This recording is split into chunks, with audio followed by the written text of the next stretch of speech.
walk in. They walk in proudly as Latinos, representing their culture. No one else. When the Anglo-Saxon walks in, when the Italian, the Irish, when they come to the door, they're representing their people. Not the whole world, but when you come through the door. You can't come through as an African. You feel insecure about that. Somebody made you feel bad about being proud to be black, so you have to walk in as a human being. Come on. Yes. Everyone else comes in with their national flag with them. You can't do that. You've been trapped into an integrationism that's suffocated you politically and economically. So we got to go back to speaking up for African issues. We're not going to deny nobody else their right. We don't have to hate nobody else to do us. We don't have to be bigots to exterminate bigotry. We don't have to be racial supremacists to exterminate white supremacy. But you must be willing to say that my life and my death are for my people primarily first. When I go to these meetings, and I'm talking about the crisis affecting black boys, because I am a school psychologist, my job is to do what? Evaluate and decide who goes into special ed. I'm the one who got to say if he's autistic, ADHD, conduct disorder, ODD, emotional and behavioral disturbance. And when I go to these meetings and I want to talk about the plight of black boys, they want to bring in the Latino plight. They want to bring in the Korean plight. They want to talk about Asian gangs. I'm not talking about them. They have their own spokespersons. Have that conversation with them. I'm going to talk about mine. And why? Because no other boy in America suffers like the black boy in America's classroom. Even Latino boys are not expelled from school the way black boys are. Even poor Puerto Ricans and Cubans are not thrown in special ed the way black boys are. So don't try to make me feel I got to speak for everybody. When did they speak for me? During the civil rights movement, when dogs and water hoses were being sicked on black folks. Where was the gays then? Where was the Mexicans then? Where was the Latinos and the Arabs and the Koreans and the East Indians in the 1960s? When we were marching to Selma, where were they? They stood on the sidelines. Chinese people sued all the way up to the Supreme Court for the right not to be included with other minorities. Latinos from Cuba and Puerto Rico sued and fought for the right not to be called black. And that's why America invented the word Hispanic. So for Africans who spoke Spanish, you didn't want to be black, you no longer had to. And then when the Civil Rights Bill got passed in '64, all these other non-white people came out of hiding and have benefited in the past 50 years more from your ancestors' blood, sweat, and tears than we did. And then when you walk through Baltimore, you walk through New York, you walk through Chicago, Detroit, Philadelphia, these other ethnic minorities will look at you like you don't belong in the city when it was you who opened the doors for them to get government contracts that were supposed to be yours. There's a mass incarceration campaign going around. More prisons being built under Obama than any president before. That's another mistake we made. Not voting for Obama, that wasn't the mistake. You don't choose presidents anyway. You can vote all day if you like.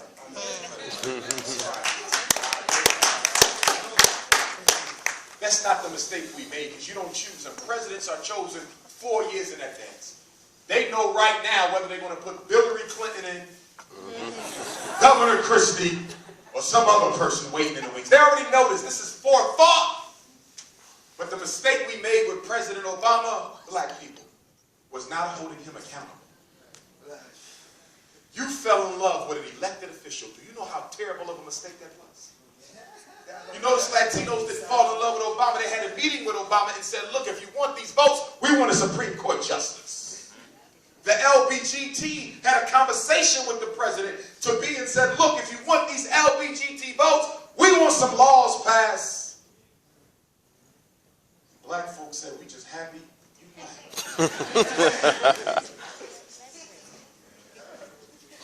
And if you just want to be happy that he's black, be happy with the fact that he ain't going to do anything for you but be black. Have you realized that racial issues have been out of the presidential conversation for the past 5 years? That there's been less talk about black equality under Obama, a black president, than any of his predecessors? Are you aware he's the only president in American history? He's the 44th from Washington to Obama. And every president prior to him had to deal with race, but he hasn't. Because he put certain elitist blacks in key positions to control the propaganda and protect his reputation at the expense of black marginalization. Every president of the United States has a governor of black people. He's the leader of the bourgeoisie. For Bill Clinton, it was Jesse Jackson. For George Bush, it was T.D. Jakes. And for President Obama, it's Al Sharpton. Study American presidents. This has been the case for all 44. They find someone you respect and love and put them out front and say, leave him alone. Here's Al Sharpton, a man who made his whole career on a black agenda and got a nerve to say, what is a black agenda?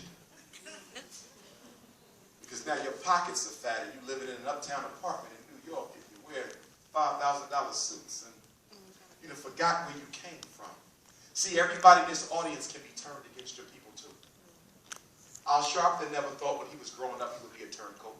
Jesse never thought he could be used against his people. Henry Louis Gates never thought once in his life that they could make him blame Africans for slavery instead of white folks. He never thought he would do that. But if you have a price, they will find it. Because there's a saying about black folks that we have no honor. And any people without an honor can be bought. And that's precisely why we have more sellouts than any other group you can name on the face of the earth. You think slavery's over because you've been to Africa? You think slavery's over because you got Kwanzaa and Black History Month? You think slavery's over because you done changed your name to Boogaloo? You think slavery's over because you done read all of Dr. Ben and all of Clark and all of Diop and all of Van Sertima and all of John G. Jackson and George James? Those are our master teachers. You must read and master. But don't think that because you've changed the content of the mind that you change the functioning of the unconscious. And this is where I disagree with our African-centered scholars who go around giving simple solutions to the race problem like, just teach them where they come from. No, you're wrong. You're wrong. You don't understand the way the mind works. All you're doing is taking out a Willie Lynch chip, putting in an Afrocentric chip, but you're only changing the data in the computer. You've done nothing about the central processing unit. So the old chip said you was a slave. The old chip said black was ugly. The new chip says black is beautiful. The new chip said you built the pyramids, but the CPU processor is still operating on Willie Lynch technology. So yesterday we fought each other because you was a Crip and I was a Blood.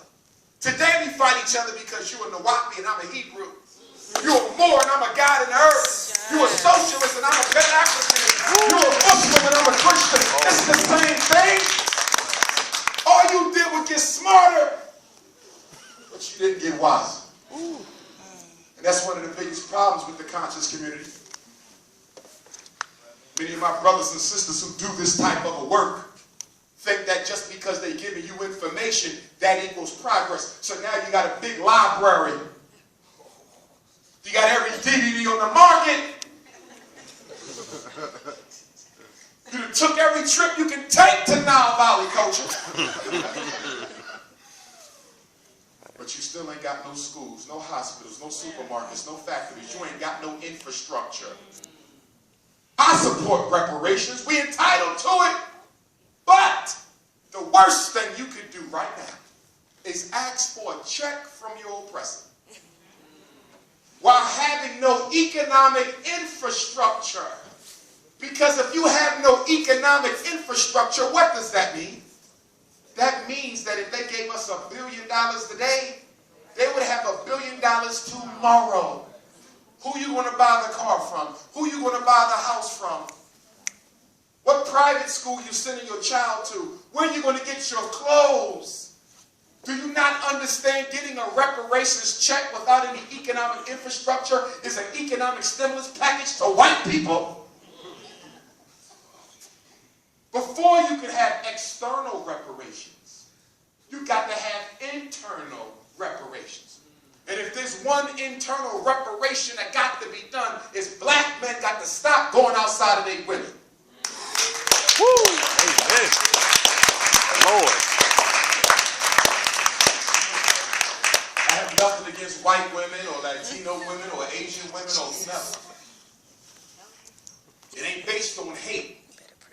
But our children need to see strong examples of healthy black families. See, I work in the schools, so I'm privy to conversations you never see. You're not there when the little 4th and 5th grade African-American sisters come up and say, Dr. Umar, why is it that all the successful men marry women who ain't black? They see it in elementary 3rd graders. Yep. What's wrong with me, Dr. Umar? So when they get their education, she might not be white, but she damn sure close. Where you find the most European phenotype having black woman you can find so you can toe that line as good as you can. Don't get me wrong. Biracial is still African. That's my position. That was the position of the Honorable Marcus Garvey and all the forefathers of Pan-African nationalism. If you got an African mother or African father, you an African. There's no such thing as a 50-50 split in nature. You don't believe me? Do your research on genomic crossover. The African gene is dominant. The European is recessive. So when them two meet, ain't no 50-0. The dominant takes over the whole damn thing. Then once in a while, you find a biracial who can pass. Take my ancestor, Frederick Douglass. You ever see pictures of him? You would have never knew his father was a slave master. He was all but African. But our biracial brothers and sisters have to decide whether they want to be African or not. Because some of them got this thing where they like to play both sides. Ooh. I'm going to be white when it benefits me. And I'm going to be black when it benefits me. You're either going to live your life as an African, or you're going to live your life as this biracial thing that they made up in Congress. Because there ain't no such thing as a biracial. Listen to me, y'all. Many of our great leaders were of mixed race. Because the slave master took advantage of whomsoever he willed. Did they ever call Frederick Douglass biracial? No. He was called the exact same terms we were called. There was no separation then. So why is there separation now? It's called divide and conquer, separate and rule. Make the oppressed think that we put them in different groups and then use them against each other. Now we got biracial, quadracial, multiracial. Tiger Woods, Halle Berry, Obama, I'm bi. No, you're not. You're African. The only reason why you call yourself biracial is because you think that by identifying as biracial, it gives you a status greater than the rest of us. Don't play no plantation politics with me. That's why you call yourself biracial. Am I wrong? Woo. I'm biracial. I'm not all black. I'm a little bit better than the rest of them. Y'all know the game. So for my biracial brothers and sisters, you got to choose what side you want, but you ain't going to play the fence with me. If you want to be with them, but you know your white side will never accept you. And I speak from experience as a therapist. I remember I had a white woman cry in front of me. Successful business owner in Philadelphia. But she had a beautiful little so-called biracial daughter with this black man. She was Irish. Guess what her mother, guess why she came to therapy? Because her mother told her that her 12-year-old beautiful black daughter is not allowed in her house. She cried to me in therapy. Mr. Johnson, what am I to do? I wasn't doctored in. She said, my mother has never met my daughter and don't want to. Isn't my daughter beautiful? Yes, she's beautiful. Gorgeous little princess. Mother said, don't you ever bring her here. I was in London a couple months ago, and I spoke with a friend of mine who told me about a white girl from Spain who got pregnant by one of the black athletes in London, and the parents called her on her way to the airport to fly back to Spain to show them a new baby. Don't you dare bring that baby in this house. Y'all think it's over because you see black men walking down the street with white women